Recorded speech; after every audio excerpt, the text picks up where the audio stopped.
आज की डेट में 35,000 एप्लीकेशन हमारे को रिसीव हो गई है।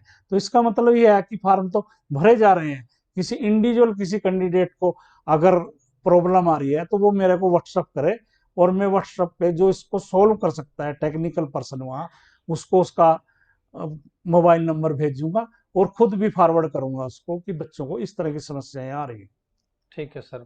सर, आपने और सारी भर्तियों का सिलेबस भी बता दिया, एग्जाम डेट भी बता दी, लेकिन टीजीटी भर्ती का ना सिलेबस बताया है, ना एग्जाम डेट जारी करी अभी तक। बहुत जल्दी इसी हफ्ते में, मतलब इसी हफ्ते का मतलब 1-2 दिन में ही हम सिलेबस भी और टेंटेटिव डेट भी जो है बच्चों को टीजीटी की बता रहे हैं। और मेरा बच्चों से सबसे प्रार्थना है कि हमारा प्रयास ये है कि जो सी क्लास के हमारे एग्जाम होंगे, टीजीटी का एग्जाम हम उससे भी पहले ले लें।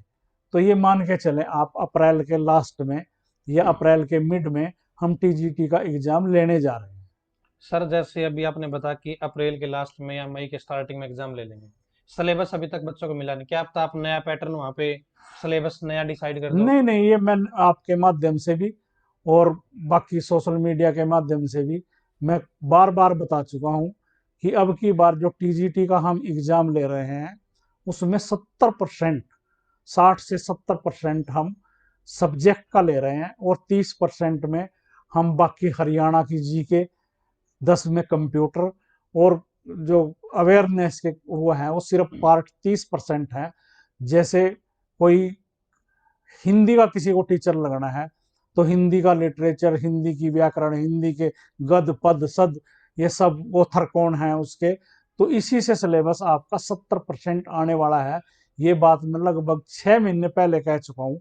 हाँ, ये हमारा जो नोटिस है या सिलेबस अभी अथोराइज हमारी वेबसाइट पे नहीं आया, वो 1-2 दिन में आ जाएगा। पर फिर भी आपके माध्यम से बच्चों कह रहे हैं कि जो सिलेबस है वो 70% उसी से संबंधित आएगा जिसका वो टीचर लगने जा रहा है। ठीक है जी। सर, टीजीटी भर्ती में यदि बच्चा दो पोस्ट के लिए एलिजिबल है, तो क्या वो अप्लाई कर सकता है एक ही फॉर्म के अंदर? एक का क्यों, अगर वो 3 में 4 में है तो वो कर सकता है, एक ही फॉर्म में करेगा। और हम इस तरह की व्यवस्था करेंगे, एक सब्जेक्ट का पेपर हम मॉर्निंग में, एक का इवनिंग में उसी स्थान पे लें। अगर बच्चे कोई कॉमन कैंडिडेट हैं हम्म। और उनका आपस में कोई सब्जेक्ट क्लैश हो रहा है तो हम सब्जेक्ट को क्लैश नहीं होने देंगे, उसी सेंटर या उसी जिले में उसका अगला पेपर भी उसी दिन लेंगे।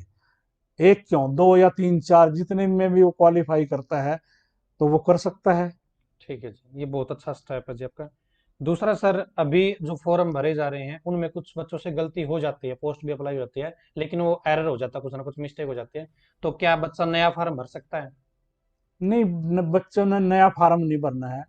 हमारे आयोग ने कल ही फैसला लिया है कि हम जो सी क्लास के अगेंस्ट एप्लीकेशन लेंगे और जो टीजीटी की अभी हमारी चल रही है, हम बच्चों को 2 या 3 दिन का कोरेक्शन का या अपडेट का टाइम देंगे क्लोज डेट होने के बाद।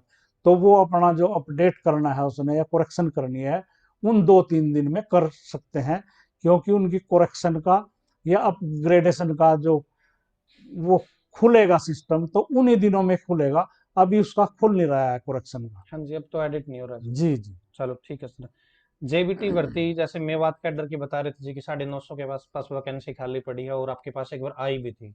तो सर, ऐसी कुछ उम्मीद है कि जेबीटी की भर्ती आने वाले दिनों जेबीटी में? मेवात के 2,000 पद लगभग हमारे पास आए थे, और जब नए सिरे से हमने उनको वापस भेजा तो हमने कहा कि नए रूल के साथ और नए रिजर्वेशन के साथ भेजिए। तो उन्होंने टीजीटी के तो भेज दिए 7,500 पोस्टें, मगर जेबीटी के शिक्षा विभाग की तरफ से अभी हमारे पास ना कोई डिमांड या रिक्वेजिशन नहीं हुई। ठीक है सर।